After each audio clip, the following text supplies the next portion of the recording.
Welcome back to Pink's Kitchen Tamil. இன்றைக்கி நம்ம lemon நன்னாரி சர்பத் எப்படி செய்கிறதுன்னு தான் பார்க்க போகிறோம். இது ரொம்ப ஹெல்த்தியான ட்ரிங்க், உங்களோட இம்யூனிட்டியை நல்லா பூஸ்ட் பண்ணும். இதை டெய்லி குடிச்சிக்கிட்டே வந்தீங்கன்னா உங்களுக்கு பெஸ்ட் ரிசல்ட்ஸ் கிடைக்கும்.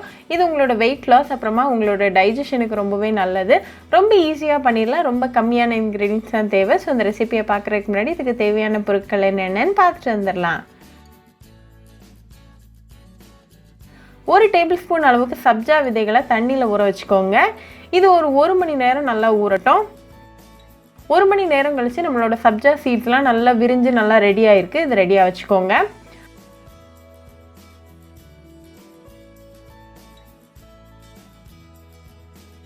ஒரு ஜூஸர் ஜார் எடுத்துக்கோங்க. அதில் 3 டேபிள் ஸ்பூன் அளவுக்கு சப்ஜா சீட்ஸ் சேர்த்துக்கோங்க.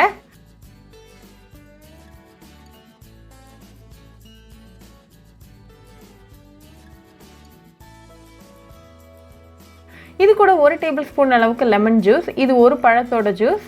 அப்புறமா 1 டேபிள் ஸ்பூன் அளவுக்கு நன்னாரி சர்பத் சேர்த்து, அப்புறமா இது கூட 1 டேபிள் ஸ்பூன் அளவுக்கு நன்னாரி சர்பத். உங்களுக்கு பிடிச்ச பிராண்டாக நீங்கள் யூஸ் பண்ணிக்கலாம்.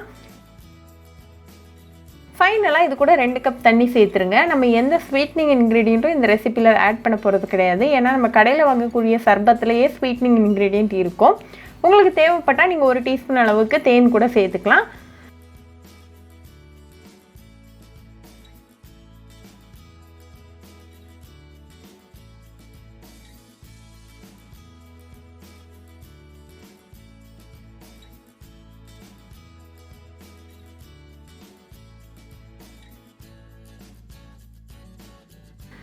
ஃபைனலாக இது மேலே ஒரு லெமன் ஸ்லைஸ் வச்சு டெக்கரேட் பண்ணிடுங்க. இப்போ நமக்கு ஹெல்தியான லெமன் நன்னாரி சர்பத் சூப்பராக ரெடி ஆயாச்சு. இது நல்லா சில்லாக சர்வ் பண்ணி உங்கள் ஃபேமிலி அண்ட் ஃப்ரெண்ட்ஸ் கூட என்ஜாய் பண்ணுங்கள்.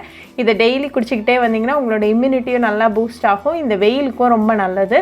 ரொம்ப ஈஸியாக பண்ணிடலாம். ரொம்ப ஹெல்தியான ட்ரிங்க். ஸோ கண்டிப்பாக அந்த லெமன் நன்னாரி சர்பத் ரெசிபி உங்கள் வீட்டில் ட்ரை பண்ணி பாருங்கள். ட்ரை பண்ணிவிட்டு எப்படி இருந்துச்சுன்னு எனக்கு கமெண்ட்ஸில் சொல்லுங்கள். ஒரு சூப்பரான ரெசிபியோட உங்களை பார்க்குற வரைக்கும் பாய் ஃப்ரெண்ட்ஸ். உங்களுக்கு இந்த வீடியோ பிடிச்சிருந்தா லைக் பண்ணுங்க, ஷேர் பண்ணுங்க, கமெண்ட் பண்ணுங்க அண்ட் மறக்காம சப்ஸ்கிரைபும் பண்ணிருங்க. கூடவே பக்கத்தில் இருக்க பெல் ஐக்கானையும் கிளிக் பண்ணிக்கோங்க. அப்பதான் நான் போடுற வீடியோஸ் எல்லாம் உங்க நோட்டிஃபிகேஷன்ல வரும். உங்களுக்கு ரெசிபிஸ் இங்கிலீஷ்ல பார்க்கணும்னா பிங்க்ஸ் கிச்சன் சேனலை பாருங்க. சேனலோட லிங்க் நான் அந்த டிஸ்கிரிப்ஷன் பாக்ஸ்ல கொடுக்குறேன். மறக்காம செக் பண்ணுங்க.